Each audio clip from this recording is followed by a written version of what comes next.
Good morning po, boss. Magandang umaga po, Damian. Pwede ba kitang kausapin agad? Magsalita ka, Damian.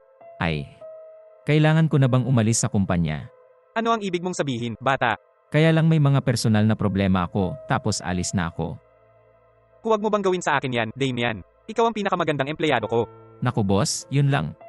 Hindi taga rito ang mga magulang ko at nangangailangan sila ng tulong ko. Kaya ako na lang, alam mo ba? Pero pwede tayong mag-usap.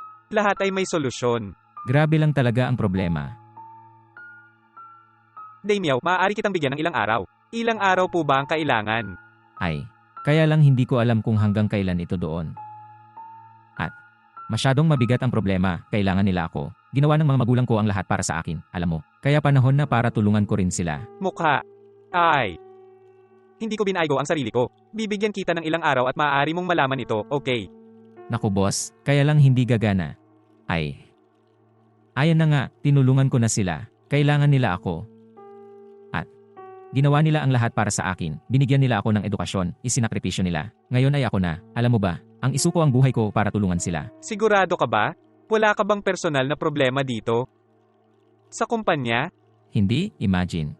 Sa company ko lang po, thank you. Namimiss ko pa ang mga kaklase ko. Ano po ba ang pwede kong gawin? Pwede ko po ba kayo bigyan ng pay raise? Hindi ito magiging marami, ngunit gusto ko sa iyo dito sa amin pa. Hindi. Nagpapasalamat ako boss, pero kailangan ko pa rin umalis. Ay.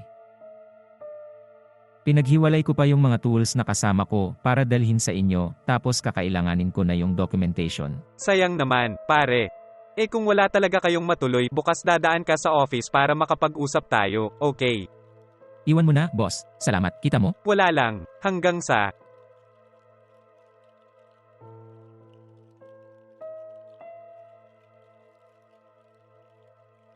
Good morning po, boss. Magandang umaga, Damian. Si Damian. Alam kong sinabi ko ang lahat ng ito sa iyo, ngunit gusto kong sabihin sa iyo na ang hirap talaga sa labas. Sigurado ka ba talaga sa ginagawa mo?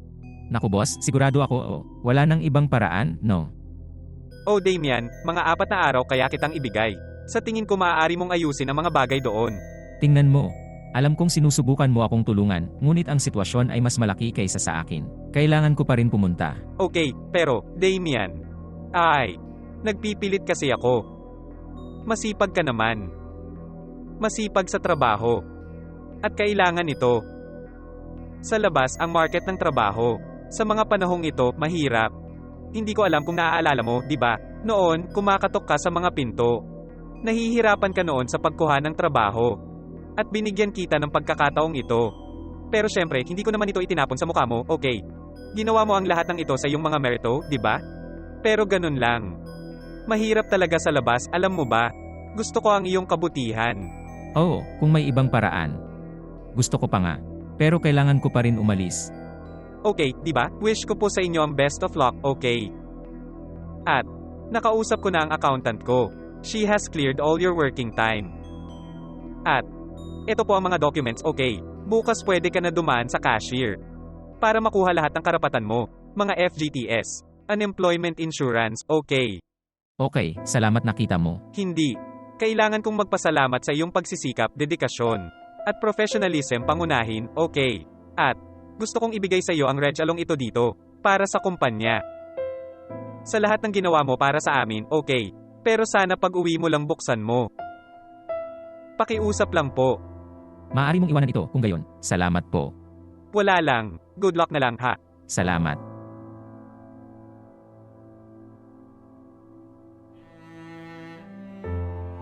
Tingnan ko. Ano ang regalong ito dito?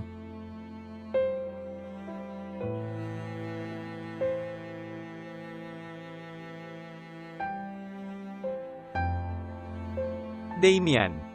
Gusto ko talaga magpasalamat sa inyo para sa effort at performance mo na nagpalaki ng malaki sa aming kumpanya.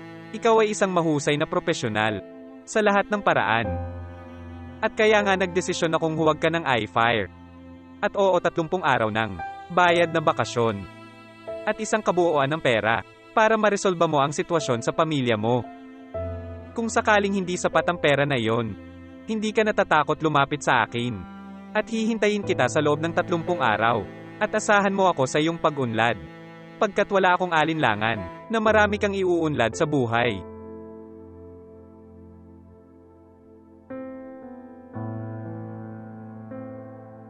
Oh, Diyos ko! Ang daming pera. Sapat na ito para matulungan ang aking pamilya, at may natitira pa. Maraming salamat sa Diyos. Napakabuti ng amo na ito, pagpalain siya Panginoon.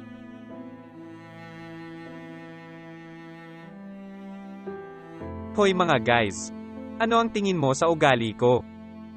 Tama ba ako o mali sa hindi pagtanggap ng pagbibitiw ng aking empleyado? Sinasamantala ko ang pagkakataong ito para mag-apela sa iyo, negosyante, negosyante. Pahalagahan ang iyong mabuting empleyado. Umupo, kausapin siya, laging may solusyon. Pagkat wala ang taong iyon, tiyak na hindi darating ang iyong kita.